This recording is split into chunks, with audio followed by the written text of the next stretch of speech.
Sizcə nəyə görə əvvəlki kimi bayramlar təntənə ilə qeyd olunmur? O dövr tam fərqli idi. Bilmirəm nəyə görə. Mən deyə bilmərəm indi bu nəyə görədir. Amma ki o dövr fərqli idi. O dövrün insanları da başqa idi. O dövrdə bir-birinə münasibət də başqa idi. O dövrdə hər şey qeyri-adi idi. Məsəl üçün yenə də deyirəm, səhər durub məktəbə gedirdim. O küçənin o qoxusu gəlirdi. O maşınlar necə küçəni yuyurdu. Mən o dövr üçün çox darıxıram. Əsasında Novruz bayramlarında Novruz tonqallar bayramı qalanırdı, çox gözəl. evlər İndi də bəzənirdi. eləyirlər, qızım, indi də eləyirlər. Ancaq həmin ləzzət yoxdur. Bilmirəm nəyə. Onu mən də bilmirəm, deyə bilmərəm, amma həmin ləzzət yoxdur. İnsanlar sosiallaşmır, telefondan, sosial mediadan çox istifadə edirlər. Səbəb bunu göstərə bilərəm, yəni.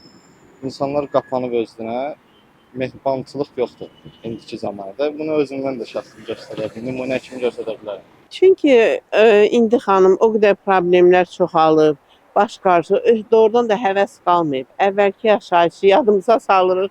İndi ilə çox fərq çoxdur, çox böyükdür. Bayramlar da özümüzdə də elə həvəs qalmır ki, nəsə əvvəlki kimi qeyd eləyək. Əvvəl necə hazırlaşırdıq, indi elə həvəssiz. Düzdür, həmin o ənənələri davam edirik, bişiririk də, şəkərbaradı, paxlava, amma əvvəlki həvəs yoxdur. Əvvəllər ailədə heç ata işləyirdi, bütün uşağı evi dolandırırdı da yəni. İndi hamı işləyir, yorğun olur. Həm də maddi vəziyyətə görə. Birincisi tətarazda oruçluqdur.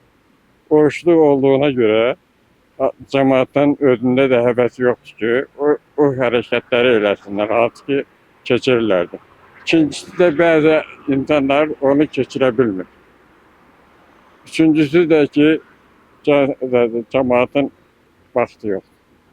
O dediniz ki, bəzi insanlar var ki, onu keçirmirlər. O hansı insanlardır? Hansıdırlar, maaşı az olanlardır, ondan sonra pul tapırlar ki, yaxşı keçirsinlər. İqtisadi problem, həm də elə bir hər şey sürətlə inkişaf etdiyi üçün insanlar o axının dalınca, arxasınca getmək istəyirlər. Amma arxasının getdiyi kimi də o geridə qalan əsas o dəyərlər var ki, onları yaddan çıxardırlar.